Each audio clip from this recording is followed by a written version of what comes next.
Nggak ada yang random dalam hidup, Mas. Nggak ada yang random. Semuanya keterikatan dari apa yang kita lakukan. Semua yang datang ke kita itu adalah hasil tanam kita, baik sadar maupun tidak. Gitu. Sehingga apapun konteksnya, kebetulan quote and quote ya dalam perspektif ini ya. Ini adalah jatuh tempo kamu yang kamu mungkin udah nggak sadar nanam kemarin. Jatuh temponya ya ini. Cuman yang menarik dan lucunya, 98% yang kita tanam, kita lagi mabuk dan nggak sadar. Dimana saat tubuh minta istirahat, ego pengen terus ngerjain karena pengen lebih banyak. Karena pengen lebih cepat dan merasa lebih cepat dan lebih banyak itu lebih baik. Dengarkanlah tubuh, karena pada akhirnya, Mas, yang slow, yang santai, lebih cepat nyampenya. Bukan yang paling cepat.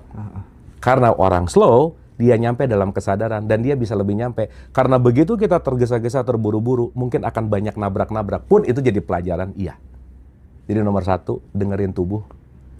Kalau perlu istirahat, istirahat. Kalau lapar, ya makan. Kalau haus, ya minum. Saat tubuh udah mulai enggan, udah mulai capek, udah mulai nggak mau, udah mulai apa, dengerin ini dulu. Karena ini sinyal terbaik yang diberikan untuk kita baca, Mas.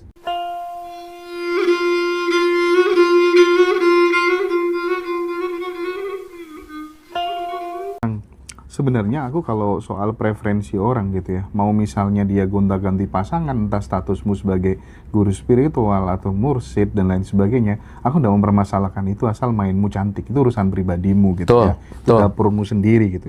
Pokoknya jadi masalah kalau sudah kemudian menipu, terus kemudian merugikan orang lain, memaksa dan lain sebagainya untuk kepentingan nafsu dengan model-model transfer energi, entah itu meditasi, entah itu dengan model apapun, itu tuh menurutku memang ini kita perlu yang namanya speak up gitu. Nah, kadang kita udah belajar di guru seperti itu, oke, ini nggak bener nih, terus akhirnya pindah lagi, ketemu nih lagi guru yang modelnya sama, tapi mungkin modusnya aja yang berbeda gitu kan. Oke, ini kayaknya aku udah mulai aware lagi nih. Ada lagi Kang, misalnya, aduh ini aku dulu diperintah sama leluhur gitu ya, untuk meninggalkan keluargaku dan lain sebagainya gitu, untuk hanya fokus memikirkan masalah Nusantara gitu kan. Oke lah, banyak yang ikut dan lain sebagainya gitu. Cuman terkadang pola-pola seperti ini tuh nggak bisa berhenti. Betul. Membreak pattern yang seperti ini harus bagaimana? Satu, Mas, satu hukum hidup tuh namanya paradoks. Jadi Mas Hendra jangan pernah memimpikan ini akan berhenti. Dari zaman 1400 tahun yang lalu juga udah gitu, Mas. Nggak akan berhenti. Karena ini adalah bagian dari variasi kehidupan itu sendiri. Oke, kan? Itu kalau secara universal. Nah, sekarang kalau secara pribadi, pola itu supaya berhenti, terputus, dan kemudian kita nggak mengalami hal-hal yang sama kayak gitu. Luka-luka bersama guru spiritual itu harus gimana? Balik lagi, itu akan dipanggil oleh jatuh tempo kesadaranmu. Yang tadi Mas Hendra bilang, Mas, mau senalar apapun ya, ini hitam. Kalau orang udah percaya gurunya ini kuning jawabnya, Mas. Wes lah, gak bisa diapa-apain gitu. Dia harus menderita dulu sendiri, dia harus sakit dulu sendiri. Ya mungkin kalau di usia tubuh ini udah enggak, mungkin for the next katakanlah begitu gitu.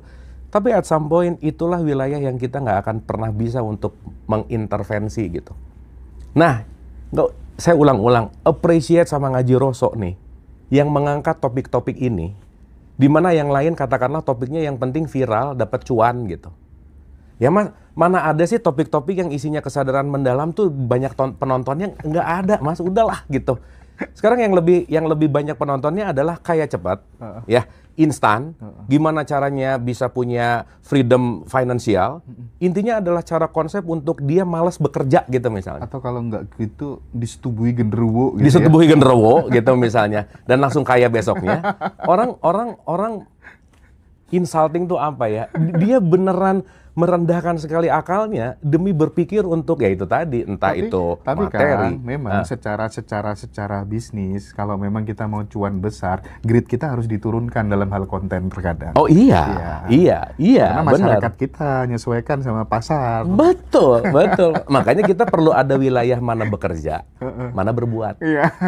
Ya berbuat pure lah, tapi bekerja kan profesional, hitung-hitungan ada di sini gitu. Poinnya ada di situ gitu. Nah, balik lagi ke Mas Hendra tadi gitu, bahwa sekarang saya tuh selalu menganalogikan gini, ada orang dapat pencerahan dari wahyu atau kitab, dia pegang. Tapi saat pencerahannya udah di sini, kitabnya dia belakangin, Mas. Akhirnya bukan masalah kitabnya, bukan masalah knowledge-nya, bukan masalah apanya, yang hebat sayanya gitu. Nah itu kan ego mulai muncul, Mas. Gitu. Makanya ya maaf banget ya. Dua-dua pihak antara guru sama pengikutnya, ini naik sama-sama nih. Iya.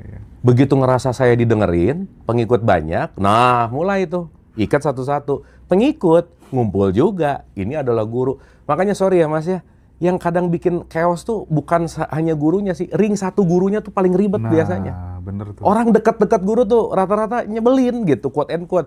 Misal nih ya, gurunya nggak minta, tapi asistennya yang rese gitu. Iya. Makanya kan kayak Nabi Muhammad ya, pengikutnya yang rese, bukan nabinya gitu. Nah sekarang balik lagi ya, ujung dari semua ujung saya rasa satu, bahwa orang akan mengikuti perjalanan sesuai dengan skenarionya. Bertemu guru yang kita anggap salah juga bukan kesalahan, karena ini juga perjalanan ya. Betul. Ya pertanyaannya, rasain aja, mau sampai kapan, mau berubah atau tidak, itu adalah pilihan sih. Nah, kita yang di luar itu, katakanlah gitu ya, yang bisa kita lakukan adalah edukasi gitu. Melakukan sosialisasi untuk, ayo mikir dong, wake up gitu. Toh, ya balik lagi Mas Hendra, kalau orang udah nggak sefrekuensi, ngobrol gini, skip pasti gitu. Tapi jatuh tempo, entah dia memang udah babak belur sama gurunya, tiba-tiba buka handphone, FYP nih Mas Hendra, dia nonton. Nah ini kan bisa jadi wasilah juga untuk orang-orang menemukan jawaban dari apa yang selama ini mungkin dia bingungkan gitu. Jatuh tempo itu sebenarnya berlaku di banyak hal ya. Even kita menggenggam perasaan pasangan, itu kan nggak enak banget kan ya. Nggak enak banget, dan kita sudah tahu itu salah. Betul. Cinta yang benar itu memerdekakan, mengerti dan memahami tanpa berharap dimengerti dan dipahami. Betul. Teorinya. Tapi pada saat praktik sama aja gitu. Benar. Nah, mempercepat jatuh tempo itu kudu piye, Kang? Nah, balik lagi Mas. Yang namanya jatuh tempo itu kan tepat waktu ya. Aku nih ya, mau sehebat apapun, besok disertasi beres, ya nggak bisa lah. Ada tahapan-tahapan yang harus dilalui dulu gitu.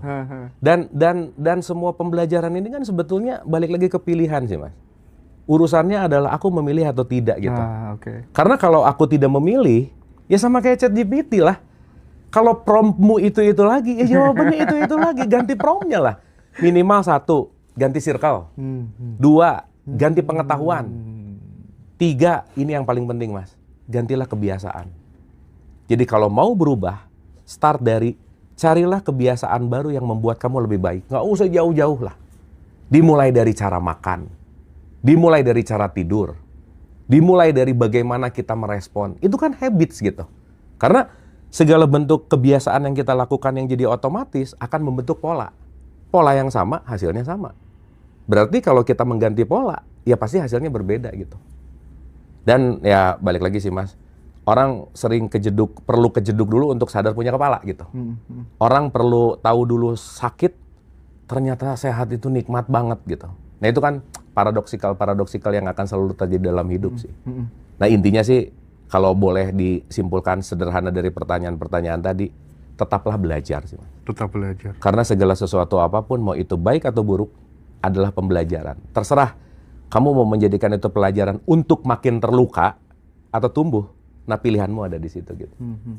Itu. Kang Abu, aku kembali ke soal blueprint jiwa itu ada sesuatu yang menarik. Ya. Ketika kemudian seseorang tuh merasa udah pekerjaannya selaras dengan misi jiwanya dan lain sebagainya, itu ternyata banyak dari mereka itu yang ketika waktu masih muda itu banyak berbuat baik secara random, secara acak, dan itu ternyata ngebuat semesta tuh kayak nunjukin jalannya, tak kasih jalan yang selaras kayak gitu. Aku pengen Kang Abu bicara tentang itu supaya makin kesini makin banyak orang tuh sibuk berbuat baik terus gitu. Even itu hanya sekedar mendoakan orang-orang yang nggak dikenal dan lain sebagainya. Ya, dalam perspektif ini ya, nggak ada yang random dalam hidup Mas. Nggak ada yang random. Semuanya keterikatan dari apa yang kita lakukan. Semua yang datang ke kita itu adalah hasil tanam kita, baik sadar maupun tidak. Gitu. Sehingga apapun konteksnya, kebetulan quote and quote ya dalam perspektif ini ya, ini adalah jatuh tempo kamu yang kamu mungkin udah nggak sadar nanam kemarin. Jatuh temponya ya ini. Cuman yang menarik dan lucunya, 98% yang kita tanam, kita lagi mabuk dan nggak sadar. Contoh Mas, aku ngelindur ya, tahu ya, bangun tapi nggak bangun-bangun amat gitu. Mencet Tokped atau Shopee, check out, dah. Nggak sadar nih. Waktu aku check out, dan emang saldonya banyak sih, jadi kebayar semua. Iya. Pelan-pelan paket datang nggak? Datang lah. Datang. Waktu aku check out paket tanpa sadar, begitu paket datang, kaget nggak Mas? Kaget lah. Berarti 1 poin aja. Begitu ketemu orang nyebelin, oh paket nih. Dah, random nggak? Nggak mungkin. Kalau dalam perspektif ini ya. Kenapa? Karena paket yang datang pasti kamu order. Baik sadar maupun tidak. Baik sadar maupun tidak ya. Cuman kebanyakan nggak sadar. Nggak sadarnya tuh konkretnya kayak gimana? Ya nggak sadarnya saat memilihnya dengan nafsu. Ya sama kayak orang mau nikah Mas, kan dua-duanya milih lagi mabuk ya. Lagi bucin ya. Makanya ribet gitu. Logik nggak dipakai. Hanya kebiasaan. Gitu. Nah, jadi balik lagi ke pertanyaan Mas Hendra bahwa konteks pemilihan kita dalam wilayah mana. Kita tuh kan sekarang lagi nerima konsekuensi ketidaksadaran aja sih Mas. Konsekuensinya gini gitu. Nah, pelajaran berikutnya adalah saat aku mau check out, bangun dulu dong. Lihat dulu. Jangan mentang-mentang temennya pakai, check out. Jangan mentang-mentang siapanya oke, check out. Tar dulu, jeda dulu, hening dulu. Beneran dibutuhin nggak? Beneran ini aku perlu nggak? Sehingga kita lebih hati-hati dalam melakukan check out itu tadi. Pertanyaannya, kalau lebih hati-hati milih barang, check out-nya, paket yang datang sesuai harapan nggak? Itulah kesadaran Mas. Saat kamu konsis dalam mengambil keputusan dan siap saat check out, siap menerima barangnya gitu. Karena kenapa Mas? Kurir nggak akan salah alamat, sama dengan karma yang nggak akan pernah salah alamat. Gitu Mas. Kang Abu tadi singgung sedikit tentang apa tuh namanya butuh hening dulu, butuh jeda dulu gitu ya. Tanda-tanda saat kita udah butuh jeda, butuh hening dulu, butuh spasi dulu tuh apa Kang Abu, dan apa yang dilakukan Abu Marlo saat tanda-tanda itu udah muncul, ngapain gitu? Ya, nomor 1 Mas, dengarkan tubuh. Alarm pertama adalah kamu akan merasa kelelahan. Dimana saat tubuh minta istirahat, ego pengen terus ngerjain karena pengen lebih banyak. Karena pengen lebih cepat dan merasa lebih cepat dan lebih banyak itu lebih baik. Dengarkanlah tubuh, karena pada akhirnya Mas, yang slow, yang santai, lebih cepat nyampenya. Betul. Bukan yang paling cepat. Karena orang slow, dia nyampe dalam kesadaran dan dia bisa lebih nyampe. Karena begitu kita tergesa-gesa, terburu-buru, mungkin akan banyak nabrak-nabrak. Pun itu jadi pelajaran, iya. Jadi nomor 1, dengerin tubuh. Kalau perlu istirahat, istirahat. Kalau lapar, ya makan. Kalau haus, ya minum. Saat tubuh udah mulai enggan, udah mulai capek, udah mulai nggak mau, udah mulai apa, dengerin ini dulu. Karena ini sinyal terbaik yang diberikan untuk kita baca, Mas. Itu 1. Contoh, aku schedule sehari bisa 4-5 gitu, Mas. Kalau ngikutin ini, sikat semua, Mas. Sikat aja udah. Wah, good over lagi. Di sini. Tapi ya balik lagi. Karena aku sudah tidak mengejar kebanyakan orang lain kejar. Karena Mas Hendra menyadari nggak, makin, ya katakanlah ngomong usia lah ya. Sekarang tuh lebih tertarik ke hal-hal yang berbau kesehatan. Ya, tertarik ke hal-hal yang longevity. Enggak, justru aku malah akhir-akhir ini tertarik ke kayak duniaku, kayak main PlayStation. Ya, apapun itu. Kayak gitu kan. Intinya adalah konteks menghibur kan, yang bener, cocok gitu kan. Betul. Iya, poinnya di situ gitu. Sehingga itu beneran fulfill atau beneran memenuhi apa yang aku butuhkan kan. Kan beda pasti. Nah, kalau ngikutin hawa nafsu, ngikutin keglamoran, ngikutin apa, sikat semua, Mas. Dan aku pernah tidak mendengarkan itu. Near death experience tuh. Iya, betul. Mau mati itu, Mas. Itu 2 detik, 3 detik kan aku pernah ngalamin near death experience gitu ya. Ya antara ambang hidup dan mati gitu. Dan aku merasa itu wah, sangat luar biasa gitu untuk aku pelajari gitu ya dalam konteks itu. Oh ya ampun, ternyata selama ini aku tidak pandai untuk mendengarkan tubuhku sendiri. Jadi saat tubuhku perlu olahraga, aku nggak olahraga. Saat tubuhku bilang kenyang, aku makan terus. Saat tubuhku lelah, aku tidak tidur gitu. Nah, memahami tubuh, mendengarkan tubuh, karena sebaik-baik teman dalam hidup itu tubuh sendiri sih, Mas. Ini yang paling jujur masalahnya. Nah, itu yang sedang selalu saya kembangkan gitu untuk, oke deh, dari 5 kan dirasa ya. Enggak, oke. Mungkin hari ini nggak ngambil, kenapa? Karena aku perlu istirahat gitu. Aku perlu tidak berbicara misalkan, aku perlu mendengar misalnya. Jadi hal yang dilakukan nomor 1 kalau tadi pertanyaan Mas Hendra adalah dengerin tubuh, Mas. Yang kedua, ini saya selalu ulang-ulang sih. Kalau bisa punya hobi sih. Hobi itu menolong sekali gitu. Karena dengan hobi kita bisa melepaskan segala sesuatu ke tempat yang kita suka gitu, Mas. Hobi itu dianggap hal yang gimana loh, padahal ya kayak aku main drone misalnya. Buat aku tuh saat udah penat ngambil drone, terbang, ngelihat ini semua, itu meditasiku gitu. Seru ya. Jedaku tuh ya main drone salah satunya. Iya. Jedaku tuh, heningku tuh ya melihat dari perspektif, ya balik lagi beda-beda gitu ya.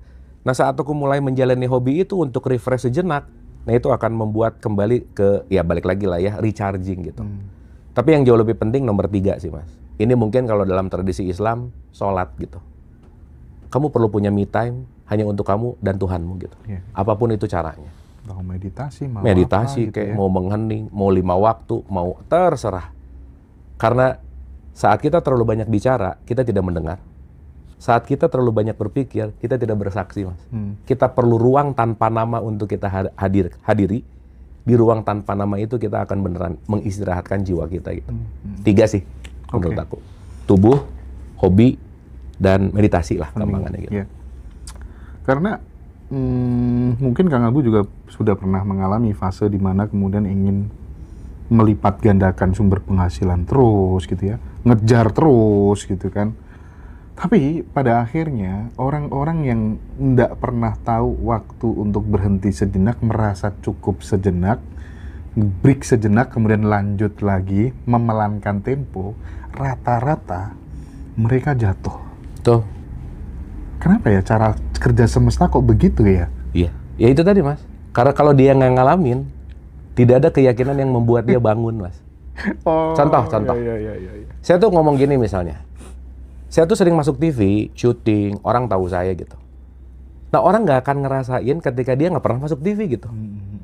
Betapa ternyata jadi terkenal tuh dianggap enak apa dan lain-lain. Ternyata saya mengalami hal sebaliknya gitu Mas. Dan itu nggak akan bisa ditransfer melalui pengetahuan apapun sebelum mengalami langsung kan gitu poinnya. Betul. Nah sama kayak halnya, kalau Mas Hendra tadi bilang pengen menggandakan. Lucunya, semakin nggak dicari, ini mengganda terus juga aneh gitu. Lucu gitu Mas. Iya. Nggak pernah nyari, ternyata bisa ke sini, bisa ke sana, bisa ke sini gitu. Tapi awalnya tetap kita ngejar sih. Oh pastilah, karena kan gini, we are what we attract kan. We are what we are. Artinya apa? Pada akhirnya bukan masalah mengejar, aku mengundang gitu. Betul. Karena kata kuncinya bukan masalah apa yang kamu kejar, mereka akan hadir saat undangannya tepat. Nah jadi kembali gitu, bahwa teman-teman sekarang lagi ngejar abis-abisan, lakukan. Kenapa? Karena emang perlu ngalamin dulu crash, baru ternyata, oh selama ini keyakinan saya salah gitu. Makanya bener ya, terkadang kebenaran yang kita pahami itu adalah kesalahan yang belum kita pahami sih. Udah pasti Mas, karena kebenaran itu akan basi pada waktunya. Iya basi. Dan kita nggak bisa memegang kebenaran. Jangan memegang kebenaran lah. Jangan memegang kebenaran. Jangan. Kenapa? Karena bisa basi. Makanya kenapa levelnya nggak ada statement di Quran katakanlah berlomba-lombalah dalam kebenaran. Sok Mas Hendra, nggak ada. Kebaikan. Tapi berlomba-lombalah dalam kebaikan. Iya juga ya. Jadi kalau sekarang nyari benar terus, quote and quote ya, dan kita nggak pernah melepaskan kebenaran lama, keyakinan lama, nggak akan tumbuh, nggak fresh Nggak gitu. akan bertumbuh. Oke. Jadi mungkin kalian perlu, teman-teman yang nonton perlu cek juga sih, keyakinan selama ini bener nggak gitu. Perlu agak digoyahkan sedikit Mas. Iya. Makanya itu perlu ngundang Kang Abu ya. Aku masuk segmen terakhir deh. Aku pengen ngobrol soal ini. Apa tuh namanya? Menghilangkan aku, menghadirkan dia gitu. Kang Abu kan ada jargonnya apa? Gak bisa apa-apa, nggak tahu apa-apa, bukan siapa-siapa itu kan ya. Terkadang aku itu memang menjadi hijab ya, penghalang keterbukaan hati kita untuk mencapai level yang namanya mukasyafah gitu. Nah, gimana sih Kang Abu pelan-pelan, karena sumber masalah itu rata-rata tuh ego, aku, bahkan masalah-masalah yang kita bicarakan di awal yang guru-guru tadi itu masalahnya juga sama sebenarnya gitu. Betul. Gimana Kang? Oke, aku mau mengulang hal ini yang pasti bosan dengarnya kalau sering saya nonton, tapi saya mengulang-ulang bahwa Manusia tidak pernah punya masalah dengan apapun dan siapapun kecuali sama egonya, titik. Dan ego itu ada di dalam. Jadi kalau punya masalah, jangan cari jalan keluar, tapi cari jalan ke dalam. Karena problemnya di ego, itu nomor satu. Yang kedua, Mas, saya mau menggarisbawahi dulu. Saat di jargon, aku nggak tahu apa-apa, aku bisa bilang nggak tahu apa-apa, tapi aku udah banyak sekali belajar apa-apa, Mas. Jadi jangan tiba-tiba baca enggak, belajar enggak, ngomong, aku nggak tahu apa-apa. Lu emang nggak tahu apa-apa, gitu. Beda cerita, gitu. Gitu kan. Aku nggak punya apa-apa, tapi beda gitu ya. Ketika aku punya, tapi aku tetap memposisikan bahwa aku nggak punya apa-apa, gitu. Aku tahu banyak, tapi aku tetap memposisikan aku nggak tahu apa-apa, gitu. Sehingga kata kuncinya lebih kepada bagaimana kita pandai melepaskan sesuatu yang sudah melekat di dalam diri kita. Nah, sekarang kan perspektifnya yang pertanyaannya Mas Hendra adalah gimana ke arah itu kan. Poinnya adalah concernnya di ego. Kita perlu sadar dulu Mas Hendra, ego itu netral. Tanpa ego Mas Hendra nggak akan pengen bikin ngaji Roso. Iya, iya. Betul nggak? Betul. Cuman di level ego mana kita mau bermain. Iya, iya, iya. Kalau pinjam Ibnu Arabi, mau di ego amarahkah, lawamahkah, mulhamahkah, mutmainahkah, rodiyah, mardiyah, kamilah. Itu anggap aja level ego atau level jiwa gitu intinya. Nah, kembali lagi sih, kalau saya ngelihat, kalau mau ngomongin apapun ya Mas Hendra ya, ego akan sangat berkaitan erat dengan kecerdasan, udah pasti Mas. Salah satunya adalah kecerdasan emosi dan kecerdasan kognitif gitu. Sehingga, mau kemanapun, dalam perspektif saya, nomor satu, tingkatkanlah pengetahuan. Ini nomor satu aja Mas. Karena orang yang pengetahuannya rendah, pemahamannya ikut rendah, keputusannya juga pasti rendah gitu. Maka jangan pernah ada waktu dalam sehari yang kamu nggak dapat sesuatu yang baru misalnya Mas. Entah itu baca, entah itu dengar, nonton podcast, nonton ngaji Roso. At least ada sesuatu yang membaru di dalam pikiran. Karena pikiran yang membaru itu akan menginspirasi pemahaman kita gitu. Nah orang kan ada yang nggak mau baru terus gitu loh Mas. Udah pokoknya cukup tahu, cukup yakin, gini aja gitu. Yeah. Jadi nggak bertumbuh gitu intinya. Makanya saya lebih ingin mengedepankan bahwa yuk teman-teman, kalau sekarang mulai mau menyadari sesuatu, mulailah berkorban untuk memberi nutrisi dari asupan leher atas daripada leher bawah mulu gitu. Makan bisa mahal, beli buku 100.000 mahal. Makan bisa jutaan, ikutan workshop 1 juta mahal gitu misalnya Mas. Sekarang orang kadang-kadang tidak mau menginvestasikan leher atas, dianggap mahal, maunya gratisan, tapi pengen hidupnya lebih baik gitu misalnya. Aneh ya?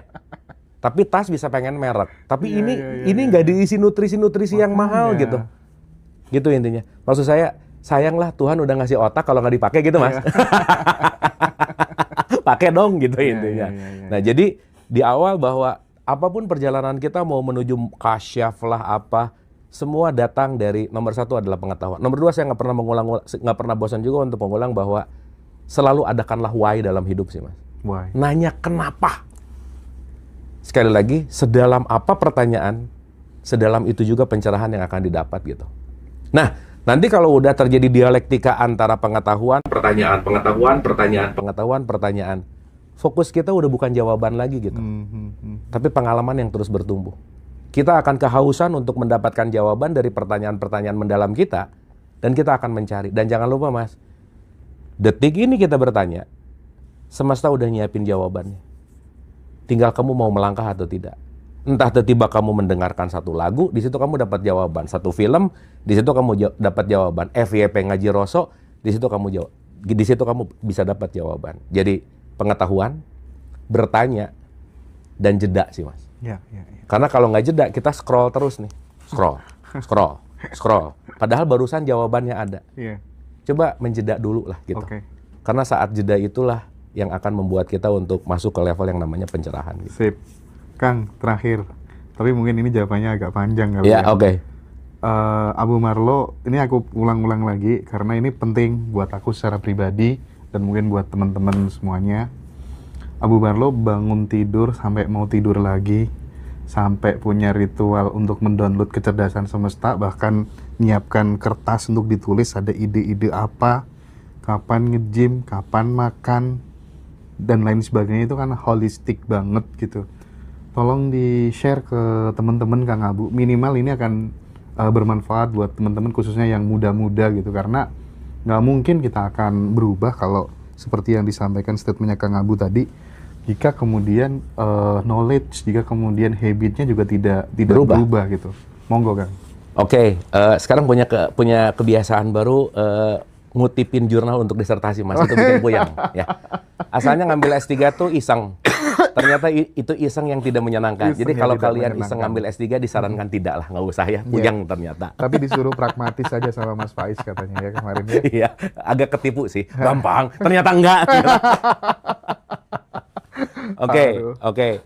Teman-teman, habits ini bukan untuk jadi template, bukan untuk jadi sesuatu yang dilakukan 100% sama, karena masing-masing kita pasti punya takaran yang berbeda. Masing-masing kita pasti punya kebutuhan yang berbeda, tetapi setidaknya kita mengambil esensi dari knowledge-nya atau esensi dari apa sih kegunaannya gitu. Satu, Mas. Saya udah sangat concern. Nomor satu tuh adalah mencintai tubuh dulu. Oke. Mencintai tubuh dulu. Mas Hendra, saya mau mengulang-ulang nih ya. Ini mungkin, nanti aku kasih fotonya deh ya. Ntar aku juga supaya kelihatan nih, nah ini ada satu foto nih ya. Ini foto Abu Marlo zaman lama, Mas Hendra. Wow, jelek banget ya. Jelek banget sih. Iya. Kalau ngelihat ini juga, ini siapa sih gitu ya. Ya udah gede, kan? nggak jelas gitu. Ini 2014 lah, 2013 lah gitu. Terus? Ini saya ngelihat foto ini aja males gitu, Mas Hendra ya. Bener nggak? Sekarang saya tanya, dengan ngelihat foto ini, orang ini kira-kira dia care nggak sama tubuhnya? Enggak lah. Udah jelas. Kalau kamu nggak care sama tubuhmu, siapa yang mau care gitu? Itu nomor satu, Mas. Oke. Itu yang ngebuat saya salah satunya. Waktu itu udah belajar kesana kesini, tapi ya tubuh nggak dirawat gitu misalnya. Nah, jadi nomor satu kalau ditanya dari bangun tidur, udah pasti saya selalu belajar tidur cepat. Supaya saya punya waktu jam 3, jam setengah 4 untuk bangun, untuk download lah. Maksimal jam berapa, Kang? Ya, 3, setengah 3. Tidurnya? Tidur, kalau bisa sih jam 11 lah, max. 11 maksimal. Max. Kenapa? Ini nanti kita jelasin di episode berikutnya karena agak panjang banget gitu. Setidaknya waktu 00.00 kamu sudah deep sleep. Karena 00.00 deep sleep, ketika matahari itu ada, katakanlah ini paling gampang di bawah, itu kamu lagi dilakukan regenerasi sel yang paling terbaik. Betul. Intinya itu, Mas. Tahu. Jangan sepelekan tidur. Jangan sepelekan tidur. Kalau ada apa-apa, sibuk apa, kalau ada tidur bisa jadi pilihan, tidur aja dulu. Dah, gitu. Nah, baik atau tidaknya tidur, itu ditentukan pola makan. Mau nggak mau, suka nggak suka. Sehingga pola makanmu akan menentukan tidurmu, dan pola olahraga akan menentukan pola tidurmu. Contoh, kalau kita olahraga rajin, kita akan cepat dibikin tidur sama tubuh karena lelah, Mas.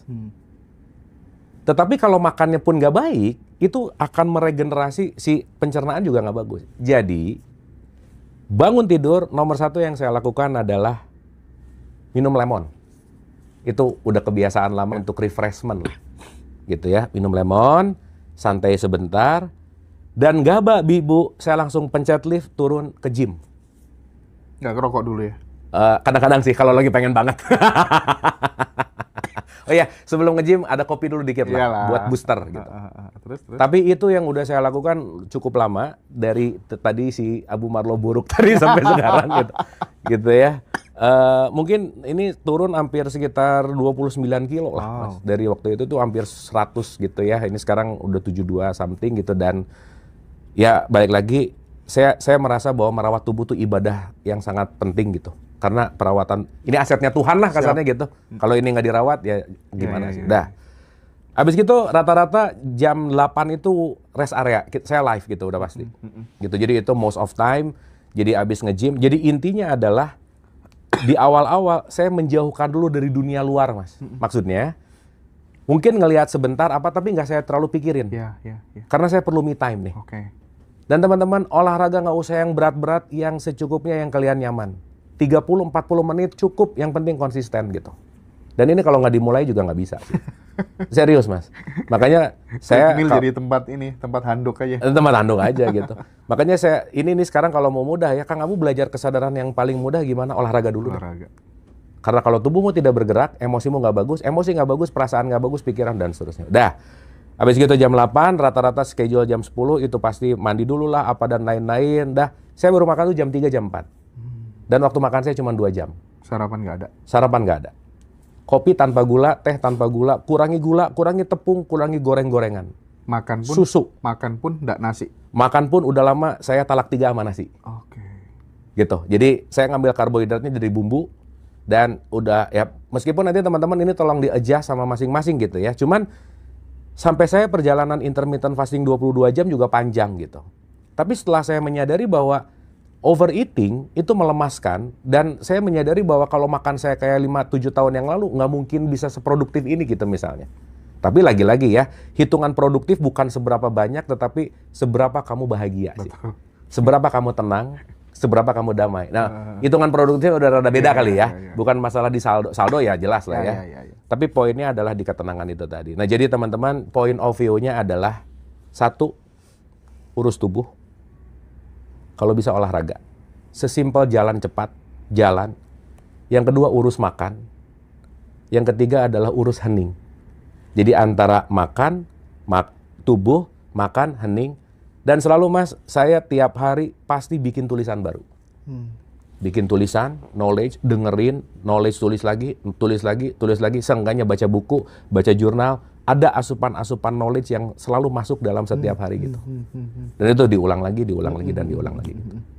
Itu sih Mas. Malamnya? Malam udah selesai, biasanya pulang, udah habis kan biasanya makan 4-6 gitu. Jam 8 kalau santai otak-atik laptop gitu ya, buka-buka apa, atau lagi pengen, aku tuh live tuh emang hobi kali ya. Kadang bikin letting go gitu, kalau ada waktu, kalau nggak capek. Tapi setidaknya lagi terus-menerus belajar, meskipun ini memang buat aku tuh tidur cepat emang PR banget, tapi sekarang udah jauh lebih better gitu. Dulu bisa jam 3, jam 4, mundur ke jam 2, jam 3, mundur ke jam 1. Sekarang 12, setengah 1, sekarang jam 11, setengah 12 itu udah mulai bisa tidur gitu. Dan saat itu udah mulai terbiasa, ya aku merasa semuanya jadi lebih baik gitu Mas. Gitu. Nah, di hari-hari itu saya rasa buat saya meditasi itu setiap saat sih. Jadi latihannya jam 3-4 pagi, tapi setiap nge-gym adalah meditasi saya. Jam 3-4 pagi itu benar-benar hening gitu ya? Hening aja. Terus duduk, proses santai. Proses hening itu terjadi sendiri gitu? Intuisi masuk, ini ide ini atau pas di luar meditasi statis itu? Gini Mas, gini. Nanti ingetin ya, kita bahas ini detail di satu episode ya. How to meditate lah judulnya. Gimana cara meditasi? Ya, at least kalau mau pakai alas saya juga boleh gitu ya. Tapi poinnya gini. Gini Mas. Hening pada dasarnya adalah saya lagi mengistirahatkan pikiran saya. Karena pikiran itu sifatnya looping. Dia akan bekerja karena ada memori. Artinya saat saya kata-katanya ya, ini tolong garis bawahi. Bukan mengharuskan, bukan mewajibkan, tapi saya mengizinkan diri saya untuk hening. Dan salah satu konteks hening yang saya pahami, meditasi, itu adalah perjalanan tanpa tujuan. Jadi kalau ada orang meditasi pengen bahagia, pengen pintar, nggak akan kejadian aja. Kenapa? Saat dia duduk ada pengennya, berarti dia lagi ke masa depan, itu udah bukan meditasi gitu. Serius Mas. Nah, udah gitu, buat saya pribadi, menghening adalah saya mensyukuri nafas Mas. Mensyukuri nikmat Tuhan, mensyukuri nikmat Allah, mensyukuri anugerah terbesar dalam hidup. Karena saya mau punya apartemen, saya mau punya Alphard, saya mau punya apa, nggak punya nafas, nggak bisa jadi apa-apa. Betul. Di situ momen pertemuan saya dengan nafas. Dan saya saat ketemu dengan nafas, saya ketemu dengan kecerdasan Mas. Gitu. Artinya, saat saya mulai menikmati nafas, mensyukuri nafas, saya bertemu dengan sang mekanisme kecerdasan tanpa batas itu sendiri. Karena nanti relevansinya kembali ke nafas gitu. Itu Mas Hendra.